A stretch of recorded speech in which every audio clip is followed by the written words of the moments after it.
kenapa sih donor darah itu penting? Donor darah, ada yang pernah donor darah nggak kalian? Jadi kalau orang-orang yang rajin donor darah itu selnya akan selalu muda ya. Kenapa? Karena dia selnya itu dibentuk kembali ketika dia kehilangan sekian volume sel darah. Makanya kenapa dianjurkan orang-orang yang sehat itu harus sering-sering donor darah ya. Terutama usia-usia yang di bawah 40 tahun. Nah, itu masih produktif, selnya masih bagus.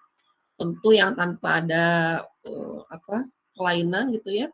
Itu dianjurkan untuk donor darah yang sering, sebulan sekali, 3 bulan sekali gitu. Karena itu akan menstimulasi dibentuknya sel darah yang baru sehingga selnya selalu muda gitu ya.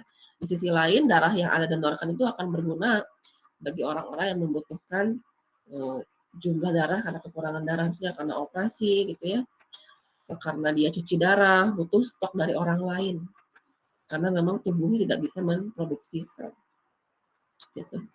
Bentuk penting dari sel darah itu pembelahan itu karena misalnya ketika Anda terkena perlukaan, misalnya ada kesabet sama silet, sama pisau, ada terluka gitu ya, luka terbuka. Nah, kok bisa ya tubuh kita itu merecovery bukaan karena luka? Ya karena ini, karena sel yang bisa membelah diri, memperbanyak diri sehingga ada bisa menutup luka.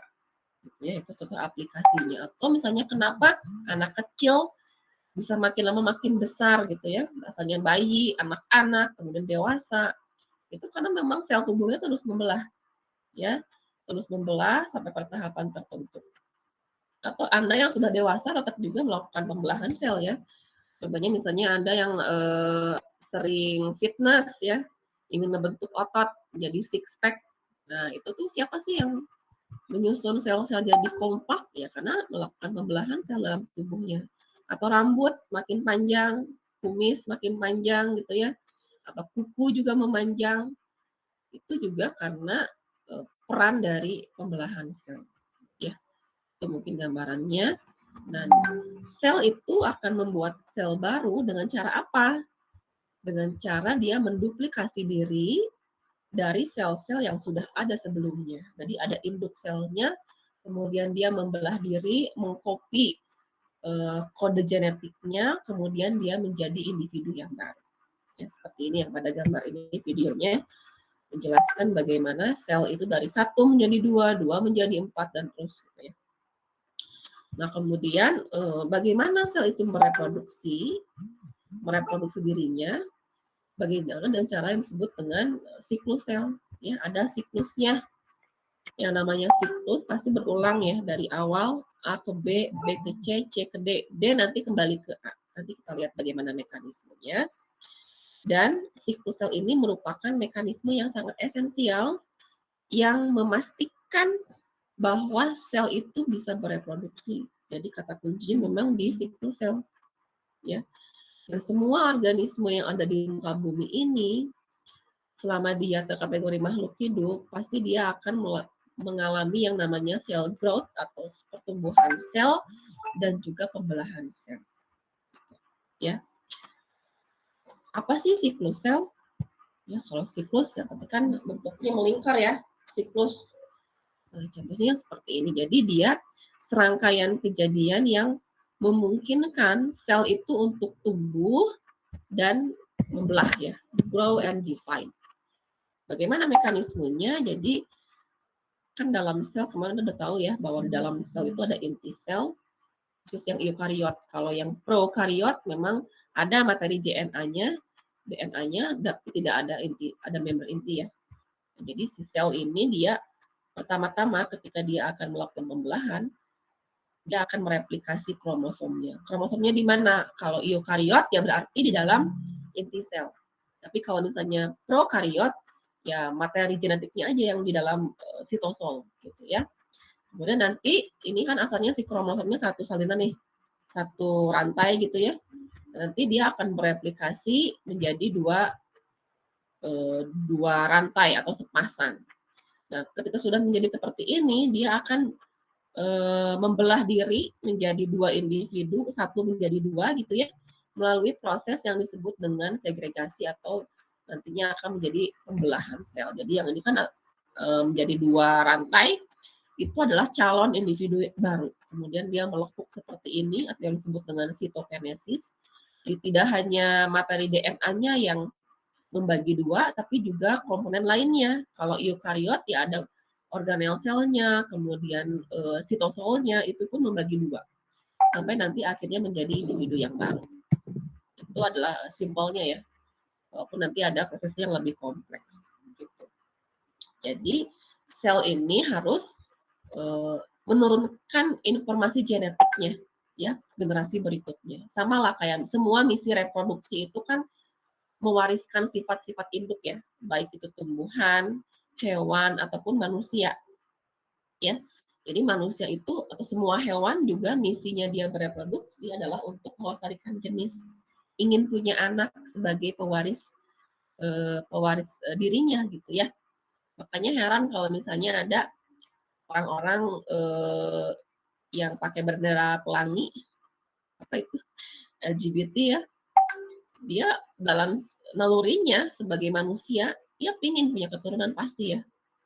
Walaupun dia secara pengakuan gitu ya, dia mencintai sesama jenis, laki-laki sama laki-laki, perempuan sama perempuan, tapi mereka itu pasti punya keinginan untuk punya keturunan. Makanya suka ada, tenang weh, nanti akan ada generasi kami dengan cara adopsi. Kalau adopsi berarti materi genetiknya bukan dari induknya ya, artinya seperti anak angkat gitu. Atau ada juga kalau yang LGBT-nya itu yang perempuan sama perempuan, itu mereka menganggap punya keturunan itu ketika ada embrio yang ditransfer ke rahim salah satunya ya. Jadi dia menganggap saya punya anak nih. Dari mana gitu? Dari transfer embrio. Saya yakin embrionya itu bukan dari ovum sama ovum, tapi ovum sama sperma gitu. Nah, si sperma ini kan dari laki-laki, nggak ada perempuan yang dapat yang menghasilkan sperma. Maka secara kodrat dia itu ada kegelisahan ya. Satu sisi pingin punya keturunan, satu sisi dia secara kodrat tidak memenuhi. Akhirnya yang LGBT yang pamer-pamer hasil USG gitu ya, nih saya punya anak, buah cinta mereka gitu kan ya, ini lagi rame nih. Jadi sekarang itu LGBT kayak dikasih panggung. Jadi banyak negara yang akhirnya melegalkan LGBT. Itu mengerikan ya, kalau misalnya makin banyak orang paham tentang LGBT, maka ya siap-siap akan punah gitu manusia ini. Karena misinya dari Allah itu adalah kenapa diciptakan laki-laki perempuan ya untuk melestarikan jenis gitu. Ya, di antaranya misi biologi seperti itu. Jadi mustahil female sama female itu menghasilkan anakan, begitupun male dengan male ya, laki-laki dengan laki-laki yang mustahil gitu, karena memang secara sistem alam kita keturunan itu akan dihasilkan dari hasil fertilisasi kalau untuk hewan, kecuali kalau tumbuhan tuh bisa ya menghasilkan anakan tanpa fertilisasi, tanpa ada penggabungan antara genetik jantan dan betina. Bisa juga dengan misalnya dengan bertunas, dengan stek, ya itu bisa menghasilkan individu baru ya. Atau misalnya bakteri membelah diri, itu sangat mungkin. Tapi kalau manusia, hewan tingkat tinggi, ya nggak bisa. Gitu. Untuk menghasilkan keturunan harus ada penggabungan materi genetik ya melalui pembelahan sel, kemudian nanti penggabungan sel antara individu jantan dan betina. Ya. Nah, DNA yang ada pada masing-masing kromosom ini harus diduplikasi agar dapat didistribusikan ke anakannya secara akurat. Jadi semua anakan, baik itu anakan tumbuhan, hewan maupun manusia, mereka semuanya mewarisi sifat-sifat dari induknya. Ya. Jadi kalau misalnya ada yang punya anak, kemudian bilang, kok kamu nggak mirip sih sama bapaknya? Ya, cek aja DNA-nya. Sekarang ada teknologi cek DNA ya, untuk maksudnya ada yang punya anak, terus bapaknya bingung, bapaknya yang mana gitu. Mungkin dia hamil di luar nikah, bingung bapaknya yang mana. Akhirnya gampang, tinggal cek DNA gitu ya. Jadi kalau DNA itu tidak bisa dibohongi, karena memang akurat penilaiannya. Ya. Nah, kemudian yang diduplikasi itu bukan hanya materi DNA, tapi juga organel dan semua makromolekul yang ada pada sel induk. Jadi semuanya dibagi 2 untuk kemudian diwariskan ke sel anakannya. Nah ini kalau lanjutannya ya, bagaimana pentingnya peran penting dari pembelahan sel. Tadi yang pertama sudah dari reproduksi ya, reproduksi bagaimana seseorang itu bisa menghasilkan sel gamet, gamet jantan, gamet betina. Kemudian pembelahan reproduksi lainnya, contohnya dari satu individu menjadi dua, dua jadi empat, empat jadi delapan. Jadi kan kalau misalnya dari sperma ketemu sama ovum menjadi zigot, nah, zigot itu bisa tumbuh menjadi embrio karena mengalami pembelahan, ya. Satu sel zigot membelah jadi dua, dua jadi empat, empat jadi delapan, jadi 16, sebut morula. Morula nanti jadi blastula, gastrula, sampai nanti menjadi embrio yang utuh. Nah, pada tumbuhan, ini peran pentingnya contoh pada ujung akar ya, ini sebagai pertumbuhan. Jadi kenapa akar itu memanjang gitu ya, selain distimulasi oleh keberadaan nutrisi, dia memang terjadi pembelahan sel di ujung-ujung pangkal, di ujung-ujung akarnya misalnya. Kemudian ada juga regenerasi. Contohnya ini yang paling mudah dilihat pada hewan cicak ya, atau lizard. Cicak itu kan kalau dia dikejar sama musuh, suka melepaskan ekornya ya. Pernah lihat nggak kamu? Ada cicak lagi dikejar sama musuh, atau sama cicak gitu ya, dia akan melepaskan ekornya, karena ekornya panjang tuh. Sebagai bentuk pertahanan diri, ekornya dilepasin gitu, biar dia bisa lari. Jadi untuk mengecoh musuhnya, itu dengan cara memotongnya secara otomatis, memotong bagian ekornya gitu ya. Dan si ekor ini nanti ketika sudah seperti ini pendek nih ya, dia akan tumbuh lagi menjadi ekor yang baru karena memang ada sistem yang disebut dengan regenerasi. Jadi nanti akan tumbuh lagi panjang lagi si ekornya setelah tadi pendek karena dikejar sama musuh ya. Atau ada juga individu yang bisa meregenerasi seperti contohnya hewan planaria ya. Mungkin ada pernah dengar. Planaria itu cacing pipih.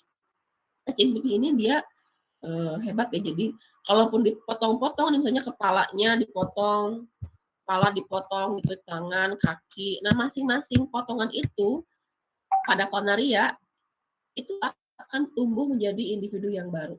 Ya, saya pernah dulu praktikum di S1 biologi, itu mengamati itu. Jadi planaria, cacing pipih ya, planaria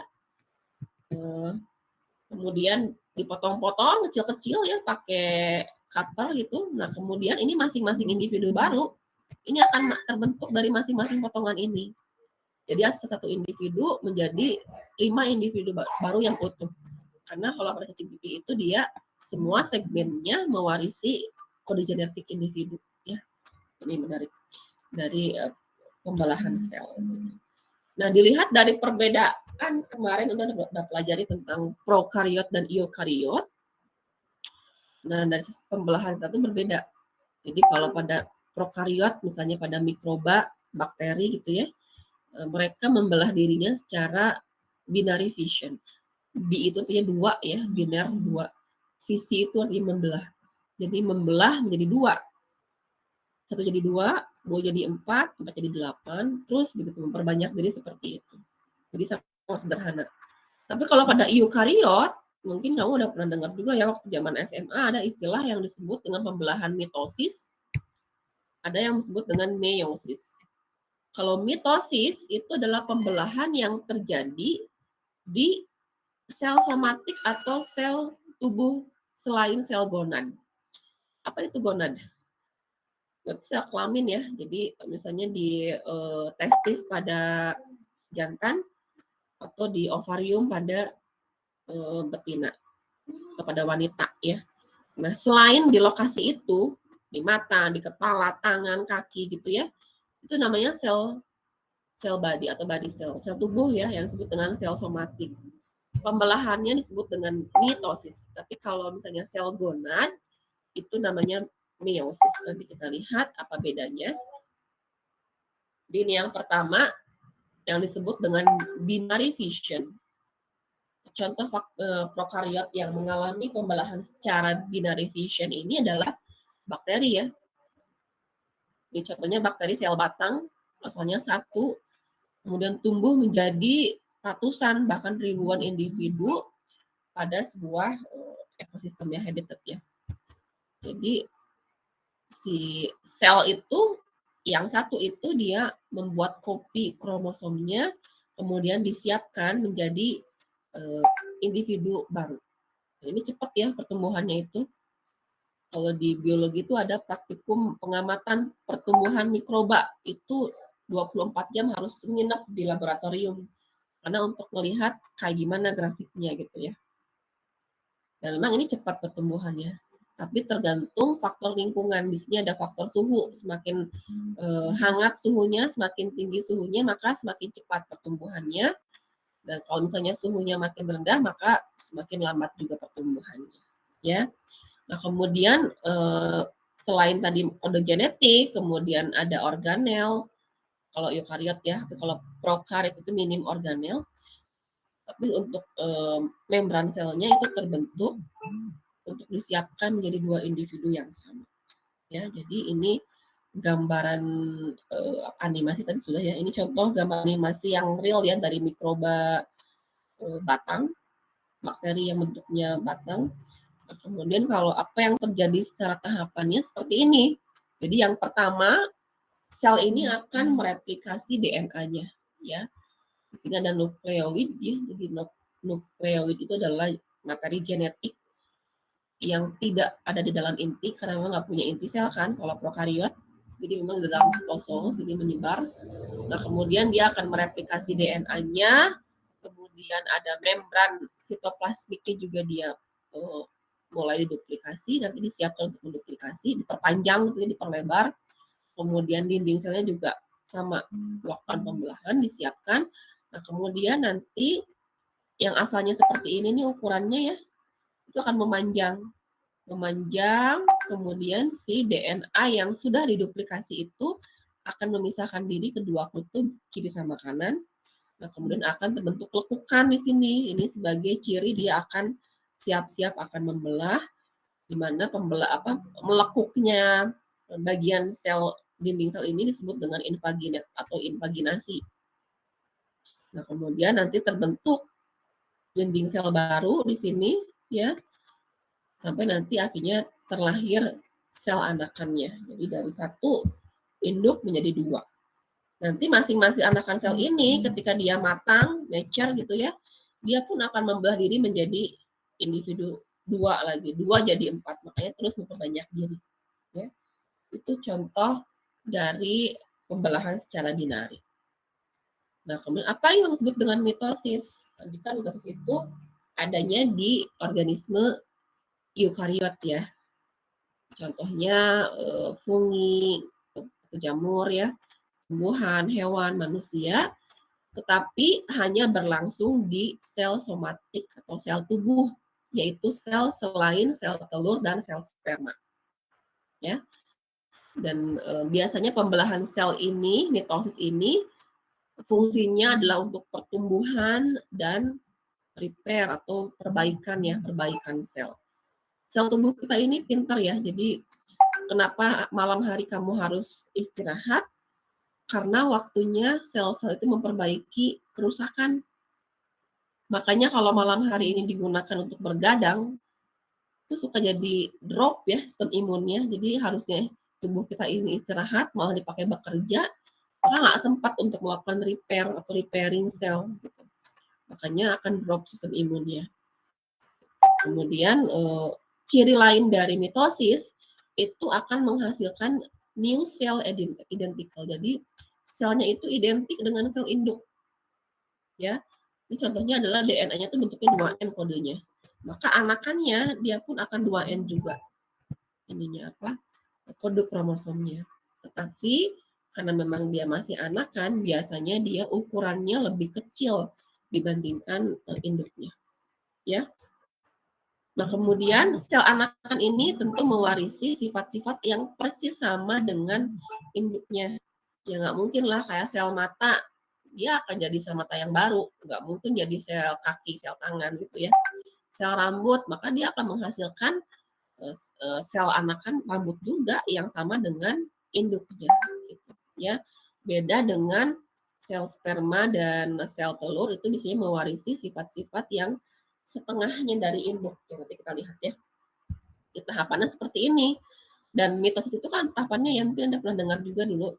Ada yang disebut dengan interfase, profase, metafase, anafase, telofase, atau biasanya disingkat dengan P mati. Kalau saya dulu waktu zaman SMA ngapalnya kayak gitu. Jadi P profase, M metafase, anafase, telofase, I-nya itu interfase. Jadi interfase ini merupakan fase istirahat dibilangnya. Padahal kalau dilihat dari prosesnya itu sedang berlangsung proses yang sangat esensial. Jadi menjelang pembelahan itu ya di interfase, ya. Tahapannya seperti apa? Yang pertama adalah mengcopy DNA. Sama seperti tadi pada prokariot ya.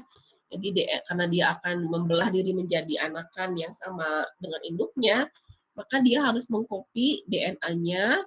Kemudian asalnya ini dua rantai ini kelihatan nggak? Ya, yang biru ini sebagai kromosom.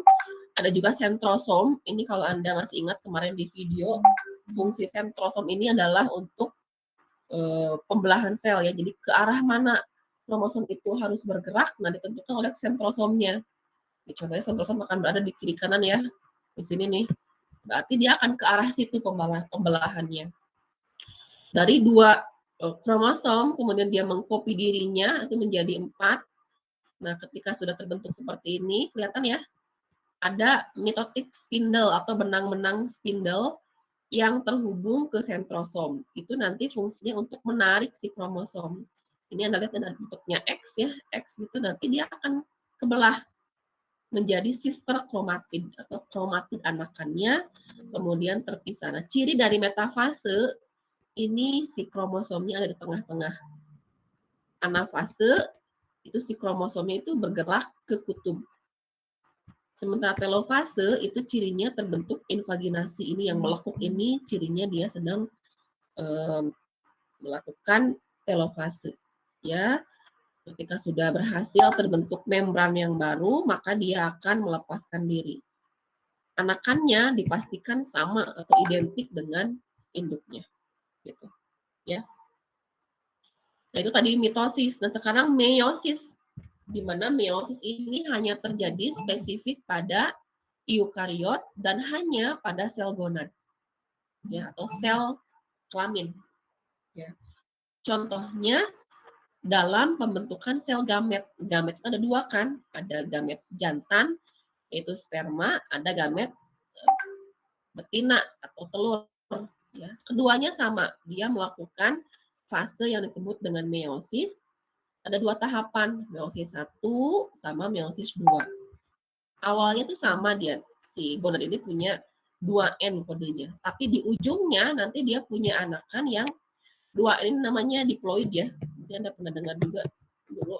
Diploid D, itu 2. Di si angka nilai si kromosomnya 2N kodenya ya. Nanti anakannya itu akan menjadi N. Itu disebut dengan haploid. Jadi di sini contohnya terjadi pada testis jantan atau ovarium pada betina. Nanti menghasilkan 4 anakan sel. Kenapa 4 bukan 2? Karena dia melakukan 2 kali pembelahan, yaitu meiosis 1 dan meiosis 2. Ya, dengan jumlah kromosom setengah dari kromosom induknya. Itu cirinya, ciri dari pembelahan meiosis. Kalau tadi mitosis kan dia sama ya, si kromosomnya itu sama-sama 2N atau diploid. Induknya 2N, anaknya juga 2N. Tapi kalau meiosis itu anakannya itu setengah dari induknya. Ya, karena nanti dia akan menjadi sel gamet.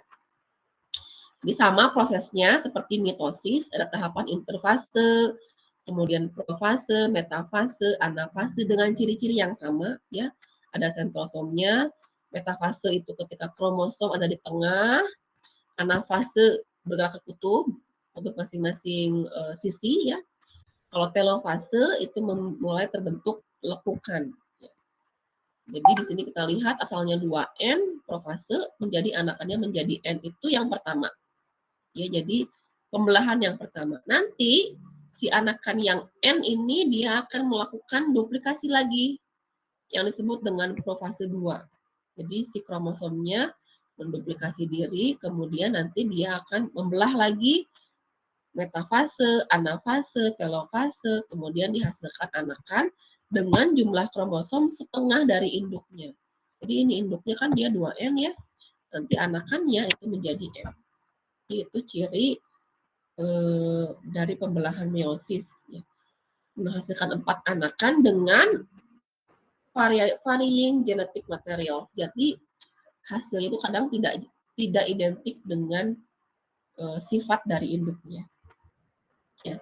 Contoh aplikasi meiosis itu pada pembentukan sel sperma ya, dan juga pembentukan sel telur. Tapi beda antara sel sperma dengan sel telur. Kalau sel sperma itu dihasilkan spermatozoid yang fertil keempatnya, ya artinya dapat berfungsi keempat-empatnya. Tapi kalau sel telur itu menghasilkan 4 anakan ini, tapi yang 3-nya itu dia merupakan badan polar atau yang bukan sel telur. Artinya yang berfungsi sebagai sel telur itu hanya 1. Jadi si polar bodies ini dia akan mati nantinya. Jadi dia 4 menjadi anakan, tapi 1 saja yang potensial menjadi telur yang fertil atau telur yang dapat dibuahi sebagai calon individu baru. Gitu ya.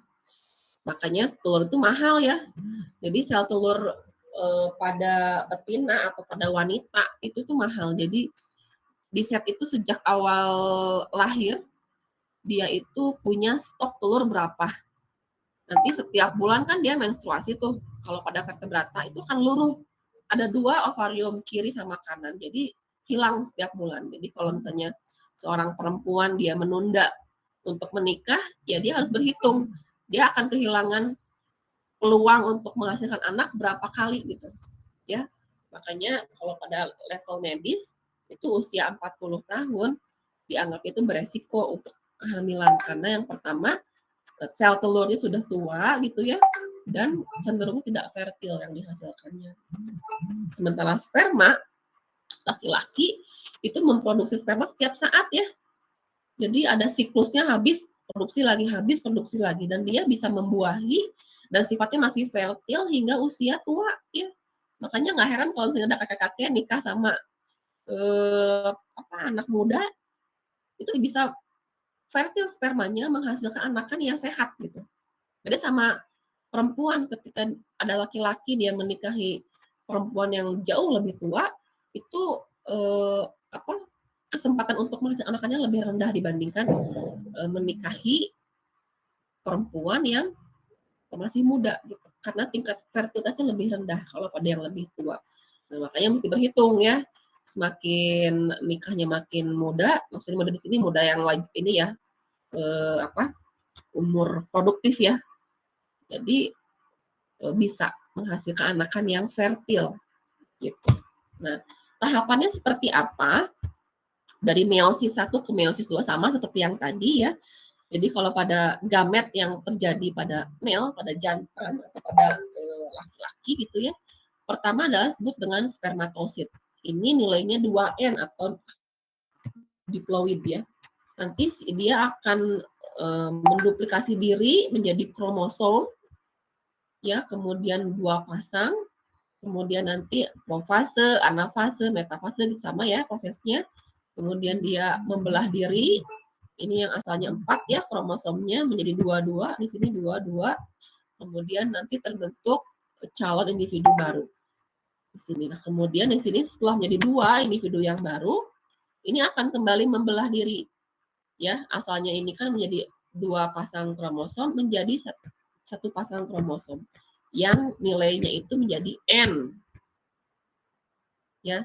Jadi si masing-masing ini anakannya spermatosit ini, spermatid ya. Ini haploid. Dan spermatid ini nanti akan menjadi individu sperma atau spermatozoa ya. Cirinya dia punya ada kepalanya, ada ekornya. Gitu. Dan 1 kali produksi itu bisa sampai ratusan juta ya, 200 kalau pada laki-laki dewasa ya, 200 sampai 500 juta individu sperma, bayangkan. Itu yang sehat ya. Jadi kan ada juga laki-laki yang infertil atau dianggap tidak fertil itu biasanya karena memproduksi spermanya lebih rendah daripada 200 juta individu gitu. Jadi 2 juta individu ini kemudian kalau disalurkan ke saluran reproduksi betina, itu dia akan berkompetisi untuk membuahi satu sel telur saja gitu. Jadi Anda ini yang terlahir menjadi individu manusia dianggapnya sebagai bibit unggul ya, karena merupakan hasil dari kemenangan satu sperma dalam membuahi satu sel telur. Nanti akan kita bahas di sistem reproduksi ya, bagaimana hebatnya sistem Allah itu menjadikan individu baru sistem sperma ini membuahi hanya satu buah sel. Jadi ketika sperma itu masuk membuahi sel telur, maka akan terbentuk kayak dikunci gitu gapnya tuh, nggak memungkinkan ada sperma kedua, ketiga, keempat dalam membuahi sel telur tersebut. Sama lah kayak ketika seorang wanita ada yang meminang, maka hukumnya nggak boleh menerima pinangan yang lain. Nah, ternyata itu berlaku sejak di sistem sel telur. Ya, ada videonya, nanti kita lihat. Ya, nah kemudian kita bandingkan dengan pembentukan gamet pada sel telur pada betina, ya, baik itu wanita manusia atau pada betina pada hewan seperti ini. Jadi oosit nilainya sama 2N awalnya, kemudian dia membentuk kromosom menjadi 4 ya, kemudian dia membelah diri jadi 2, kemudian nah bedanya kalau pada sel telur itu nggak sama. Jadi ada yang satu ini lebih besar dibandingkan yang sel yang kedua. Memang seperti ini sistemnya. Nanti keduanya dia akan menduplikasi diri dan akhirnya membelah juga sehingga dihasilkan satu sel telur, ini nilainya M, dan 3 badan polar, ini juga sama N, tapi ini si badan polar nanti akan mati dan ujungnya itu hanya menghasilkan satu buah sel telur yang haploid. Ya beda sama yang spermatozoa. Kalau sperma itu 4-4-nya akan menjadi individu baru yang fertil, tapi kalau pada betina itu sel telurnya hanya satu. Jadi mahal ya untuk mendapatkan sel telur. Gitu. Jadi perbandingannya antara meiosis dengan mitosis seperti ini. Jumlah pembelahannya, kalau mitosis kan cuma 1 kali tadi ya. Kalau meiosis 2 kali, meiosis 1, meiosis 2. Anakannya kalau mitosis cuma 2, berarti karena cuma 1 kali pembelahan ya. Kalau meiosis itu hasilnya 4. Kemudian genetiknya bagaimana? Kalau mitosis itu identik plak-plak seperti induknya ya. Tapi kalau meiosis tidak selalu. Itu memungkinkan bervariasi kode genetiknya. Ya. Kemudian kromosomnya ini sama dengan induknya 2M ya kalau mitosis, tapi kalau kromosom pada meiosis itu hanya setengah dari induknya. Kemudian di mana terjadinya mitosis? Di sel somatik atau sel tubuh. Kalau meiosis itu terjadi di germ cell atau di genital, sel genital ya, selain sel tubuh. Jadi di sel gonad ya untuk memproduksi sel telur atau sel sperma. Terus kapan terjadinya?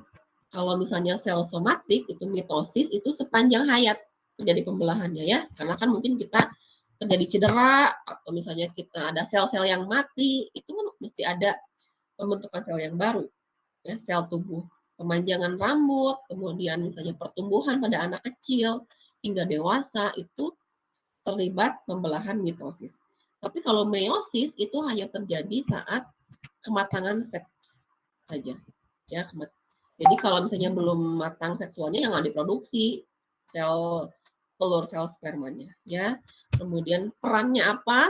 Kalau mitosis fungsinya adalah untuk pertumbuhan dan repairing atau apa repairing teh? Memperbaiki sel yang rusak gitu.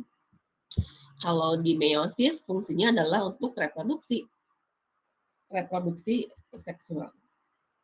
Jadi seperti ini perbandingan sederhananya. Jadi sel induk ya, sama-sama sel induk, kemudian mereplikasi diri untuk persiapan pembelahan sel. Mitosis dihasilkan 2 anak, selesai. Karena dia cuma 1 kali. Tapi kalau misalnya meiosis, itu anakan yang dihasilkan itu akan melakukan pembelahan berikut. Jadi 2 kali cell division itu pada meiosis. Ya. Di ini meiosis dan mitosis kita bandingkan antara profase, metafase, anafase sama ya di sini sampai dia menghasilkan anakan yang pertama itu sama. Ya. Jadi tahap interfase yang pertama, kemudian profase ini menduplikasi DNA-nya, metafase kromosomnya ada di tengah-tengah ya. Baik itu mitosis maupun meiosis 1, anafase itu si kromosom bergerak ke kutub masing-masing. Telofase terbentuk lekukan persiapan bentuk individu baru, kemudian membelah sitokinesis menjadi anakan. Nah, kalau mitosis stop sampai sini. Tapi kalau meiosis itu dilanjutkan ke meiosis yang kedua. Ya, jadi nanti terbentuk lagi profase lagi, metafase lagi, anafase lagi, telofase sampai dihasilkan anakan baru sebanyak 4 dan nilainya itu nilai kromosomnya itu N ya atau haploid. Nah, jadi tadi perbedaannya mitosis sama meiosis. Kalau mitosis ada 4 tahapan ya termasuk interfase. Kalau misalnya meiosis itu ada 8 tahapan karena profasenya 2 kali, metafasenya 2 kali gitu ya.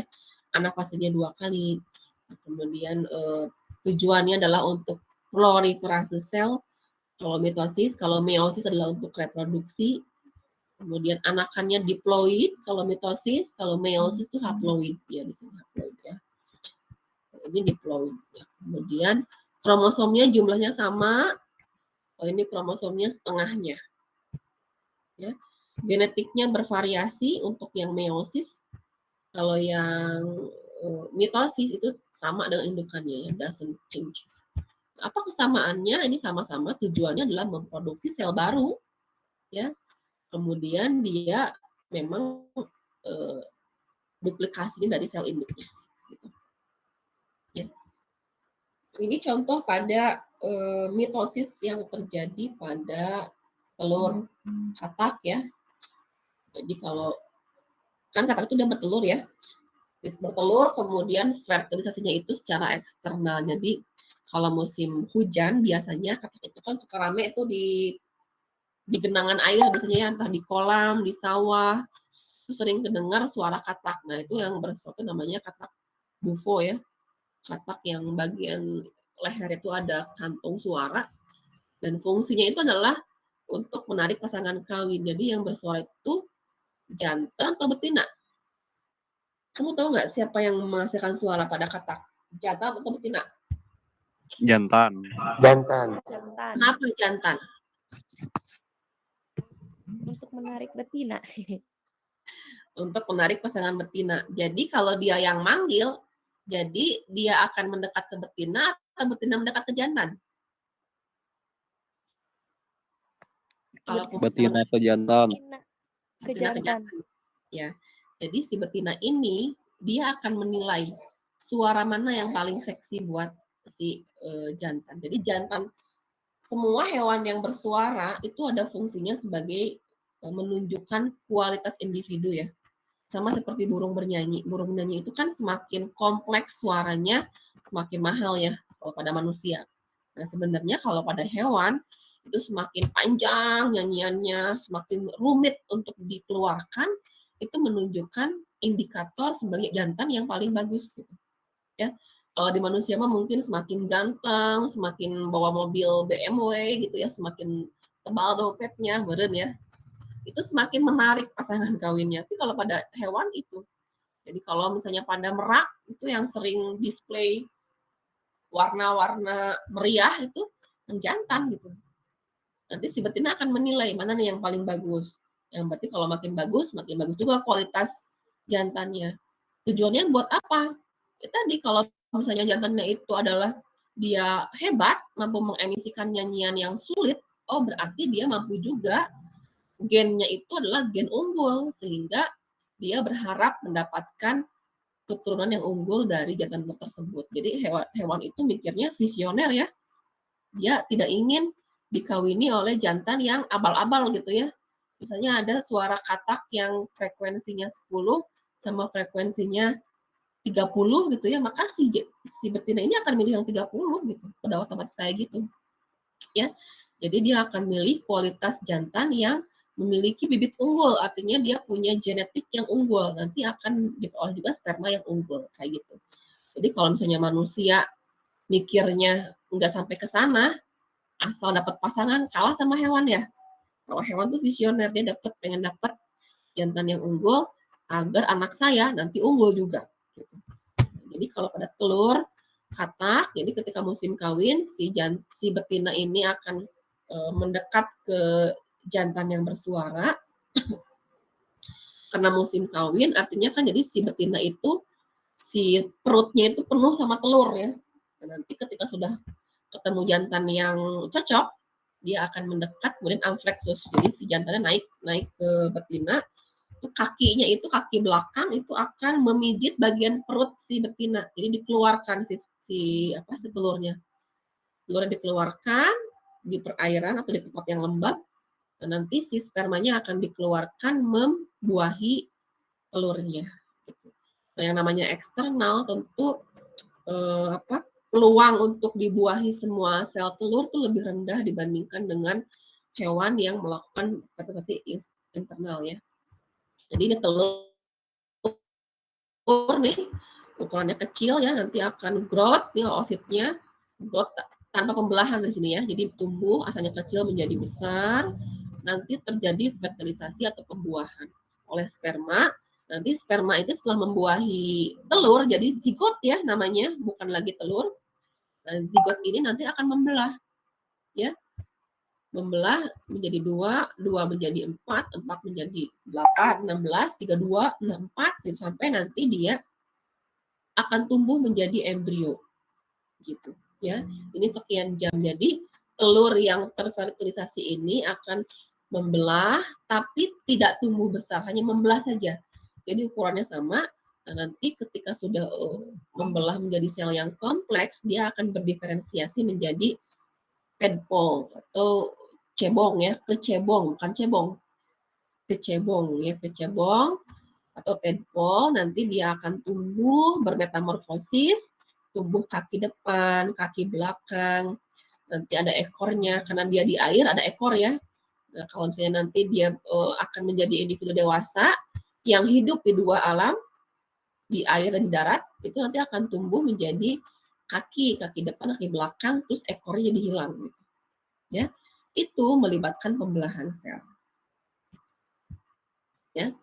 Nah, kalau pada manusia seperti apa? Kalau pada manusia tadi ini mewakili yang meiosis, ya. Jadi ini yang warna biru ini menunjukkan pembelahan sel yang diploid, ya, selnya tumbuh.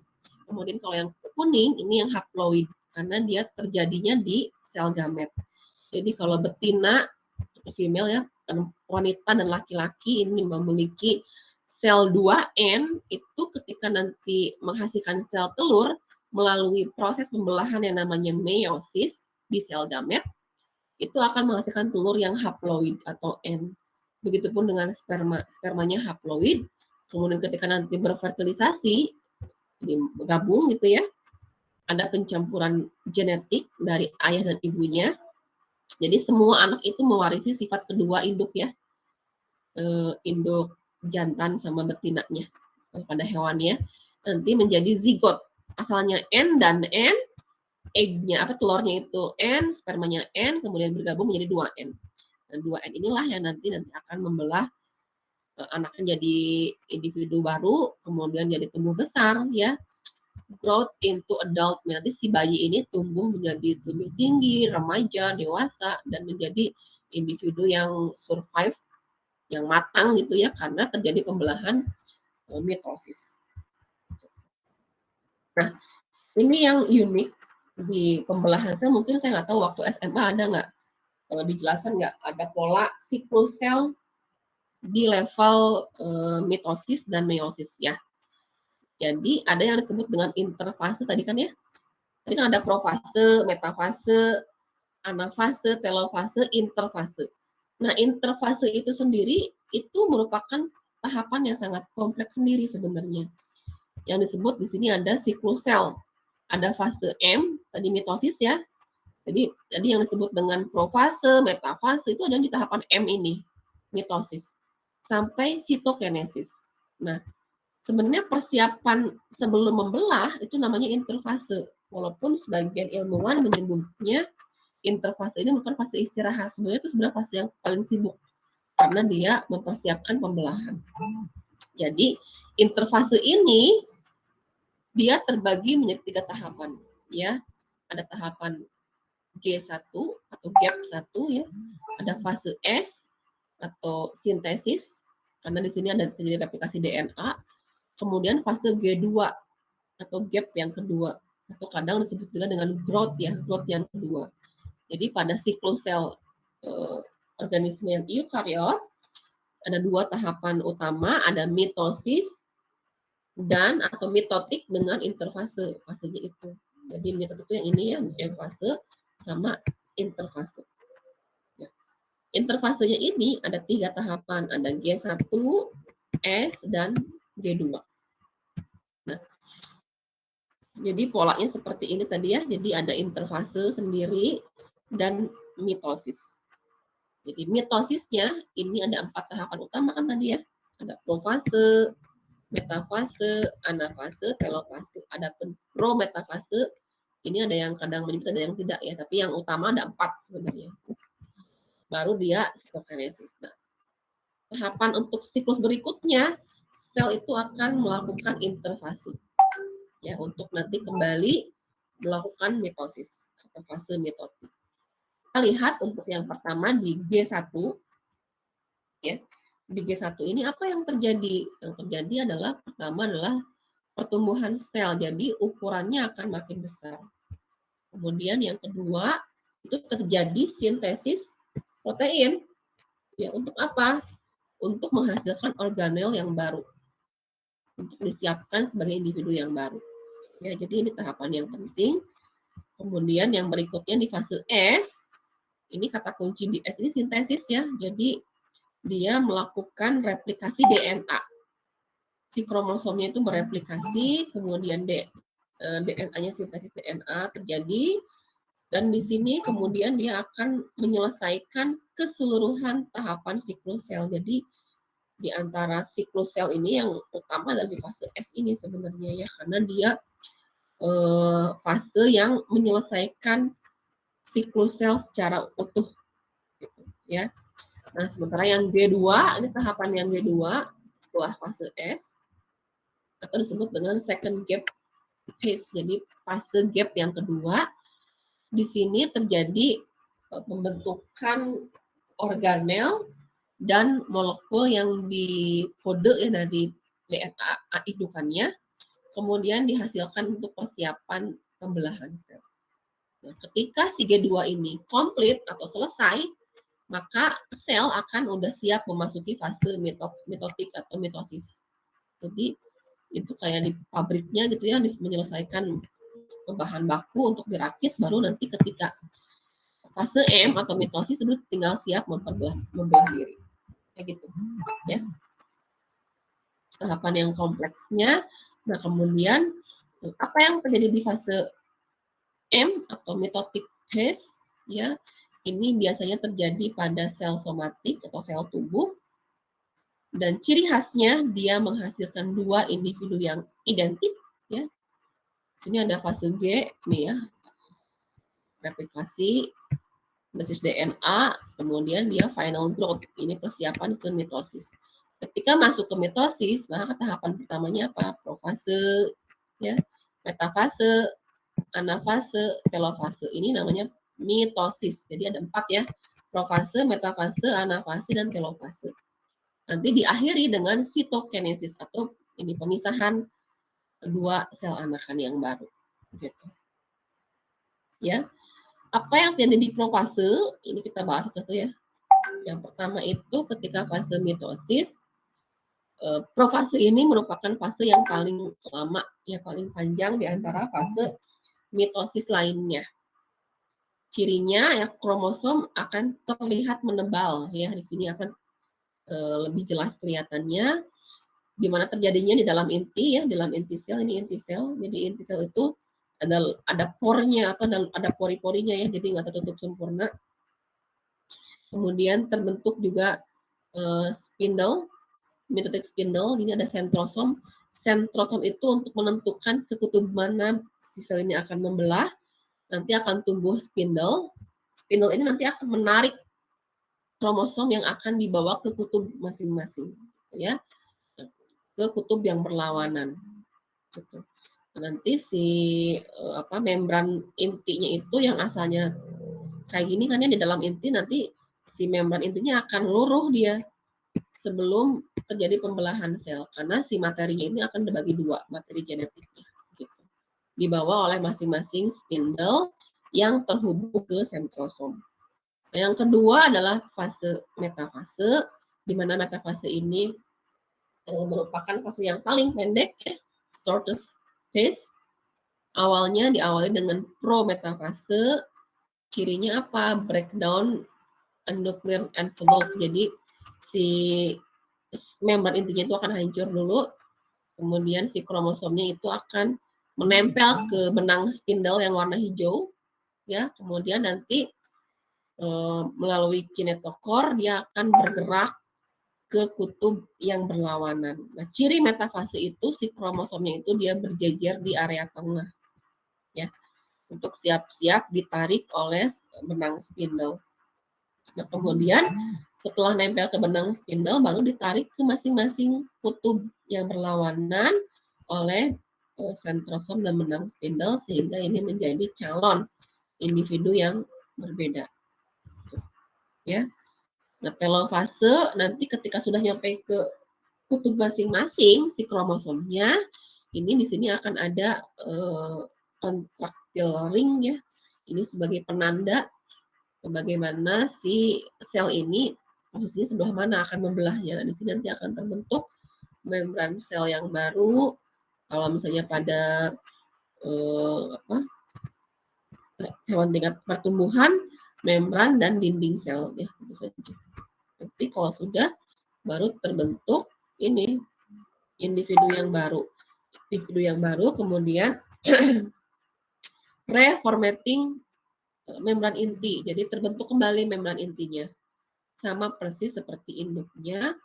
Kemudian ini contractile ring ini akan melepaskan, ya, saling melepaskan diri dari anakan selnya. Ya.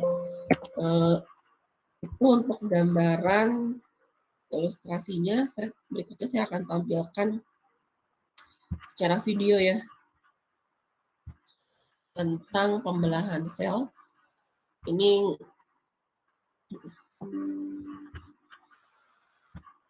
bentar. Kenapa loading, ya?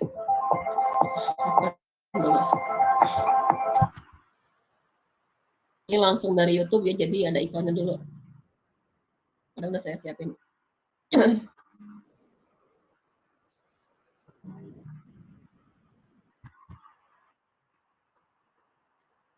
In this lesson, we'll be talking about how cells reproduce. Suaranya jelas, ya?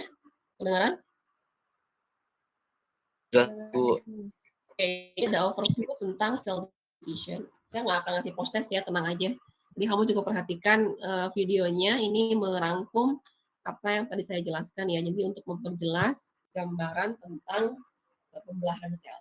Jadi Anda cukup perhatikan, nggak perlu takut post test, ya. Silakan. How and why do they do this?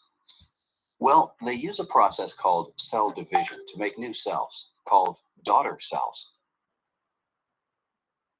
Unicellular organisms, meaning creatures that consist of just one cell, such as bacteria, usually clone themselves during cell division. The two daughter cells that result are separate organisms. In this case, two new genetically identical bacteria. This is a type of asexual reproduction known as binary fission. Cells in a multicellular organism also reproduce by cell division. But the new daughter cells that are produced are not two separate organisms. Instead, these new cells are just parts of the organism, allowing it to grow or sometimes replacing cells that are worn out or injured. For example, your body heals a paper cut through division of your skin cells, occurring at the edges of the cut. In a modified example of cell division, sex cells, called gametes, are made. Chromosomes are an important part of cell division. So, what are chromosomes? Let's look inside a cell's nucleus. Here we find the nuclear genetic material known as deoxyribonucleic acid, or DNA. Each cell's DNA holds the genetic code or instructions for everything within that organism. Looking through a microscope, you can see that DNA is usually spread out within the nucleus.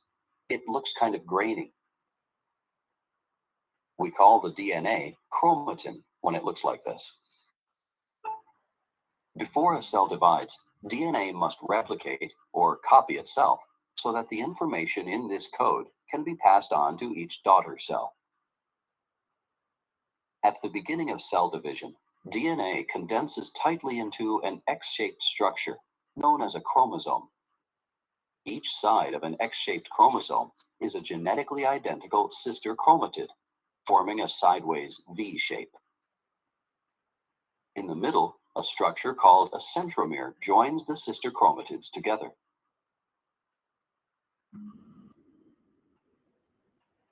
Different types of organisms have different numbers of chromosomes.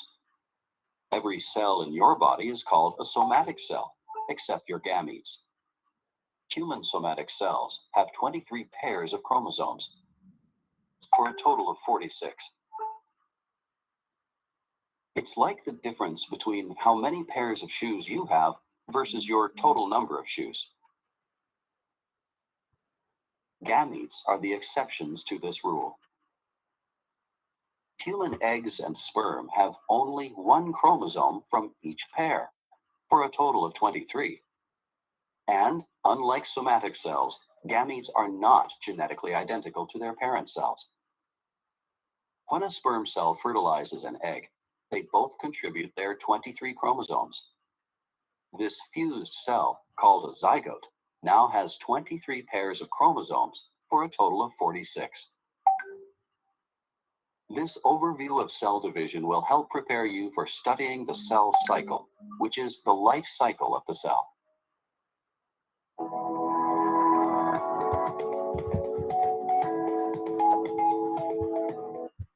Oke, itu yang pertama ya. Yang kedua, ini tentang siklus sel.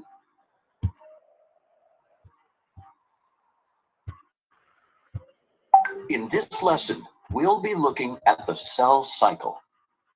This is the lifespan of a eukaryotic somatic cell. A somatic cell is any cell in the body of an organism, except for sex cells, such as sperm and egg cells. The cell cycle describes the sequence of cell growth and division. A cell spends most of its life in a state called interphase. Interphase has 3 phases: the G1, S, and G2 phases. Interphase is followed by cell division, which has 1 phase, the M phase. Together, these 4 phases make up the entire cell cycle. G1 of interphase is sometimes called growth 1 or gap phase 1. In G1, a cell is busy growing and carrying out whatever function it's supposed to do. Note that some cells, such as muscle and nerve cells, exit the cell cycle after G1 because they do not divide again. A cell enters the S phase after it grows to the point where it's no longer able to function well and needs to divide. The S stands for synthesis, which means to make, because a copy of DNA is being made during this phase. Once DNA replication is complete, the cell enters the shortest and last part of interphase called G2, also known as growth 2 or gap phase 2. Right now, it's enough to know that further preparations for cell division take place in the G2 phase. Now that interphase is over, the cell is ready for cell division, which happens in the M phase. The M phase has two events. The main one is mitosis, which is division of the cell's nucleus, followed by cytokinesis, a division of the cytoplasm. So at the end of M phase, you have two daughter cells identical to each other and identical to the original cell.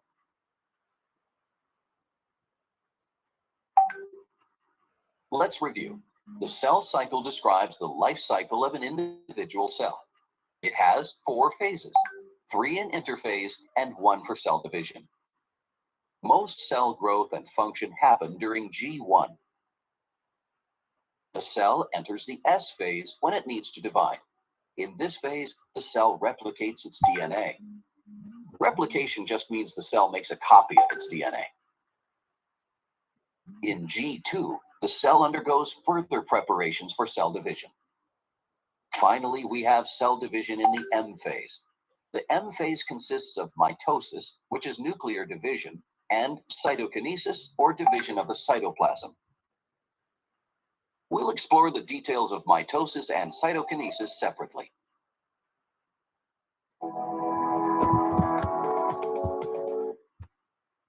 Oke, sampai sini ada pertanyaan? Atau lanjut dulu ke video yang ketiga ya, ini yang meiosis. Satu lagi ya. Tadi gambaran sickle cell, kemudian berikutnya ini yang meiosis. In this lesson, we'll explore the details of what happens during the phases of meiosis. Meiosis, sometimes called reduction division, is the type of cell division that produces gametes. By gametes, we mean sex cells, such as sperm cells in males and egg cells in females. Meiosis is broken down into 2 stages of cell division, called meiosis 1 and meiosis 2. Meiosis 1 has 4 phases: prophase 1, metaphase 1, anaphase 1, and telophase 1. And meiosis 2 also has 4 phases: prophase 2, metaphase 2, anaphase 2, and telophase 2. Let's look at what happens during meiosis 1. Prophase 1 starts with a diploid cell. Its chromatin contains 2 uncoiled, spread out sets of chromosomes, 1 from each parent. After the DNA in the chromatin replicates, it condenses into the more familiar X-shaped chromosomes. The replicated DNA is the same in the identical sister chromatids of each chromosome. In a process called synapsis, each chromosome pairs up with and binds to its corresponding homologous chromosome, forming a tetrad. A tetrad is the group of 4 sister chromatids in paired homologous chromosomes. The chromosomes contain genetic information called genes. These genes were inherited from each parent. And different versions of the same gene on each chromosome are called alleles. In a process called crossing over, chromatids from each homologous chromosome exchange segments of alleles.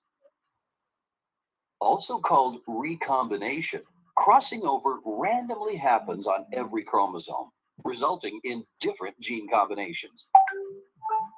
This explains why every gamete is genetically different from every other gamete. Crossing over results in genetic variety in offspring. This is why children are different from their biological parents, as well as from their biological siblings. Continuing on with prophase 1, the nuclear membrane disappears. The centrioles move to opposite ends of the cell, and spindle fibers fan out from them. Next, in metaphase 1, the homologous chromosomes line up at the equator and attach to spindle fibers from opposite poles. During anaphase 1, spindle fibers separate the homologous chromosomes in each tetrad and pull them to opposite poles of the cell. The cell enters telophase 1 with one chromosome from each homologous pair at separate poles. However, each chromosome still consists of sister chromatids. Keep in mind that each chromosome's sister chromatids are no longer identical because of the allele exchange that happened during crossing over. Then, spindle fibers disappear and the nuclear membrane reforms around the chromosomes. Finally, cytokinesis occurs. Meiosis I ends with two genetically different haploid daughter cells. Each haploid cell contains only one set of chromosomes, consisting of paired sister chromatids. Both cells now enter the next stage, meiosis II. However, unlike meiosis I, DNA does not replicate before meiosis II begins. Once again, in prophase II, the nuclear membrane disappears, and spindle fibers fan out from the two sets of paired centrioles. During metaphase II, the chromosomes in each cell line up at the equator and attach to spindle fibers from both poles. During anaphase II, the sister chromatids of each chromosome separate and move to opposite poles. Once the sister chromatids separate, they're called chromosomes. Finally, during telophase II, the spindle fibers disappear and nuclear membranes reform. And cytokinesis occurs in both cells. Meiosis II ends with 4 genetically different haploid daughter cells, each containing only one set of chromosomes. Some key points to remember about meiosis. It begins with a diploid cell. Meiosis only produces gametes. Gametes are genetically different haploid cells, sperm cells in males and eggs in females. Meiosis has 2 stages of cell division, called meiosis I and meiosis II. During meiosis I, homologous chromosomes separate to produce 2 haploid cells, each containing chromosomes in the form of paired sister chromatids. In meiosis II, the sister chromatids separate in both cells, becoming individual chromosomes. Cytokinesis of these cells produces 4 genetically different haploid gametes. And here are some key points to remember about prophase I. The pairing of homologous chromosomes, called synapsis, occurs. Each pair of homologous chromosomes, consisting of 4 chromatids, is called a tetrad. During the process of crossing over, chromosomes in homologous pairs exchange segments of alleles. Crossing over results in genetic differences in gametes. All gametes produced by meiosis are haploid. Oke. Jadi itu ya, udah cukup jelas gambarannya saya kira dari ilustrasi tentang pembelahan sel, siklus sel. Mudah-mudahan bisa lebih tergambar lagi.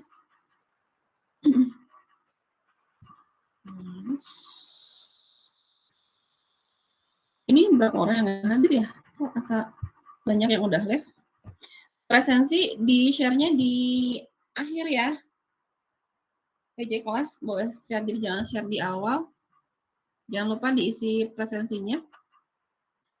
Boleh kalau misalnya ada pertanyaan dulu. Kalau tidak ada, perkuliahan hari ini cukup sampai di sini saja. Ini pada banyak yang live itu karena memang live sengaja atau karena sinyal?